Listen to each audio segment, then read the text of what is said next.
have Will Miller here to talk about a very timely topic. And Measure 101, which we have to have our ballots in by next week. Yep. You brought a little commercial? I did, clip. Tell us about that clip. Yeah, so the clip really outlines the significance of why Measure 101 is important and why folks should cast their ballots by Tuesday. So ballots are due on Tuesday by 8 p.m. At your local library or elections office. And it's really important for our community to turn out to vote and be heard. And so this clip really kind of outlines the significance of what Measure 101 does and the implications of what it means. All right. Yeah. Well, if you've got it up and ready in the old booth, there it is. When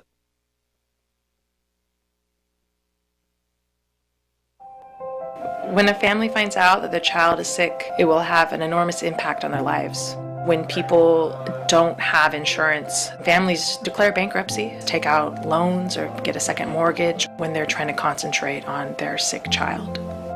Measure 101 ensures that hundreds of thousands of Oregonians, including all Oregon children, will be able to maintain their health coverage and receive care when they need it. Being a nurse, you do have the opportunity to give someone in crisis some hope. Our job is to provide high-quality care. I want to live in a state where everybody can receive the health care that they need. And that's why 101 is so important. Protect health care for Oregon families. Join your neighbors in voting yes on Measure 101.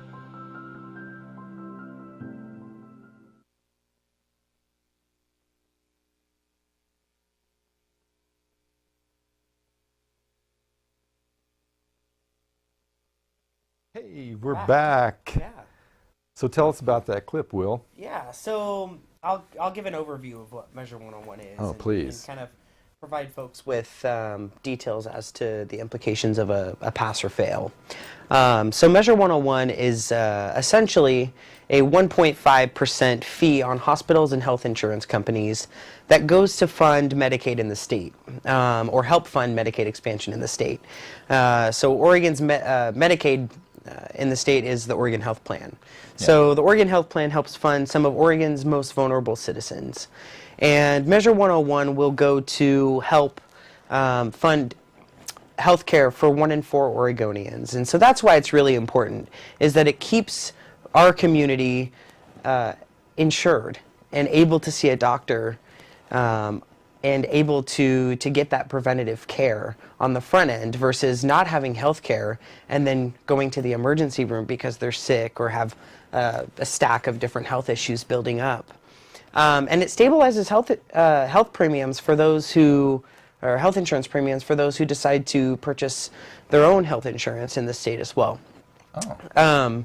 But going back to the Obama era, under the Affordable Care Act, the state started to expand Medicaid, and federal funding has been decreasing over the years and will continue to decrease. And so the state is needing to come up with that extra money. And this is one of the ways that we're able to find those monies.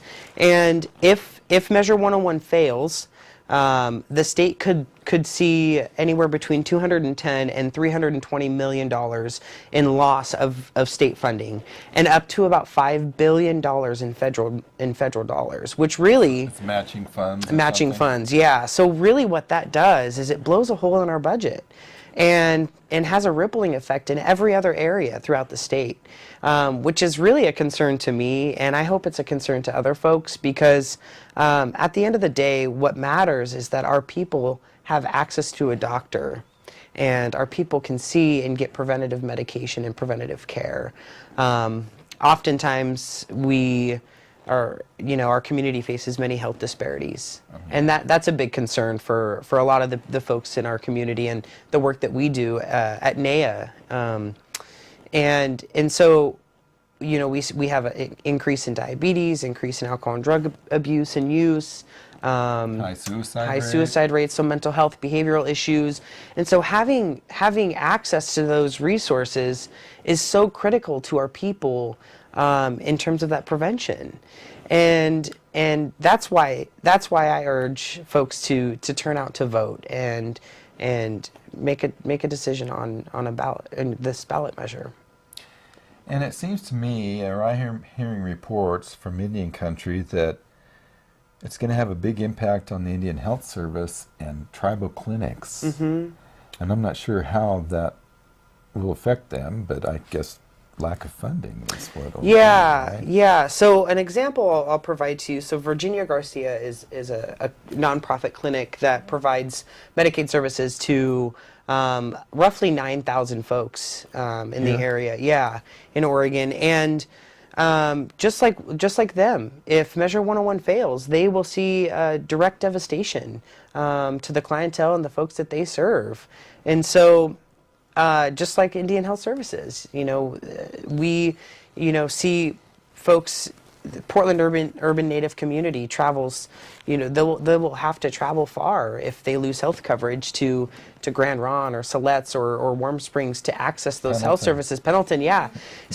So not only is there that issue, but if one of our community members loses that health coverage and then they have to drive hundreds of miles to access Indian Health Services, like you're in turn creating an environmental impact that we've worked so hard to release, the carbon footprint. We're fighting that, right? So there's systemic issues as a result. Sure. Yeah. Well, what about, like, I work for a nonprofit. Will they be affected by this measure?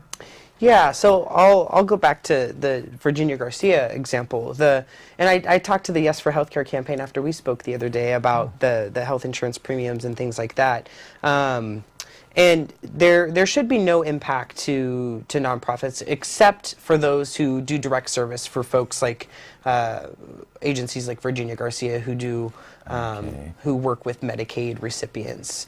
So they would see a direct hit to the population that they serve if there is a no vote on Measure 101. Yeah. So the people who are serving those marginal populations will be hardest hit. Hardest hit, yes. If it doesn't pass. Right. And so in the Native American Youth and Family Center where I work, our board of directors has chosen to endorse this measure as a priority because of the health disparities that we talked about, because we see an inherent need to continue to bridge the gap in our community between the health disparities that we always face and in healing our community from the things that we've been through. And so our hope is that folks will join us in that fight to press forward with a yes vote and turn out to vote by Tuesday. Like I said, this is really important to continue to help bridge the health disparities in our community by stabilizing health insurance in the state, and for really for Oregon to continue to be a champion for health equity, and keeping folks insured and having access to health insurance and to a doctor and medication and preventative care. And that's what's really important, is it's gonna make sure that 1 in 4 Oregonians are insured under this. And at the end of the day, I think that that's why I'm voting yes, is I want a healthy community. And this 1.5% fee on hospitals and health insurance companies, there's a sunset on it, which means that it's only for 2 years. So it's not an indefinite thing. It's 2 years, so it's until 2020, which also means that the legislature will have to come back to the drawing board to figure out next steps. Where the funding's going to come from. But that gives them time to kind of draw those plans up. Yeah. And so that's something to keep in mind too, that this is not a permanent fee. This is not something that we'll see for a long time. It's only 2 years, 1.5% for 2 years. And the Native American Youth and Family Center, you can drop your ballots off at NAYA. We have a ballot drop box. We will take your ballots to the elections office at the close of each day, and for you. So we For free. for free. Yeah. right. So we eliminate the middleman. Yeah, good job. And we're a resource for you too. So if you have any questions, feel free to give me a call. Send me an email. I'm happy to answer any questions that someone might have about Measure 101, or can point them in the right direction. Now, I'm not sure if we've got your email address on the scroll. Okay. I don't think you do. So what is your email address? It's William M. WILLIAM M at NAYA, NAYAPDX.org. And if you're interested in learning more about the campaign or wanting to get involved, folks can go to yesforhealthcare.org. Okay. Yeah.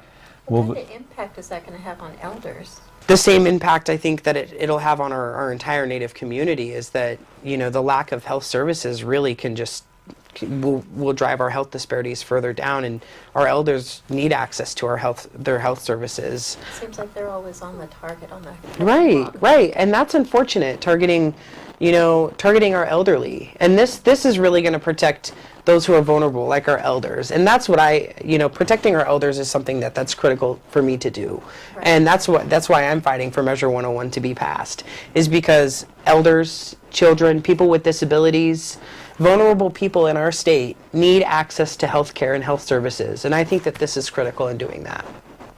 Well, and it's the right thing to do to help Right. people that are less fortunate than yourselves. Right. I mean, that's what we're supposed to do. Right. So it's clear to me that helping the poor is always a good thing. I would agree. Yes. And if you have not received your ballot, folks can go to their local elections office to obtain a copy of their ballot. Tuesday is the deadline, 8 p.m.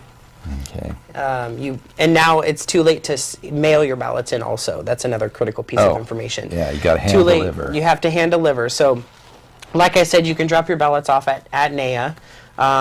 We are happy to take those to the elections office for you, or you can drop those off at a local library in Multnomah County specifically, Yeah. or your local elections office as well. Sure. Yeah.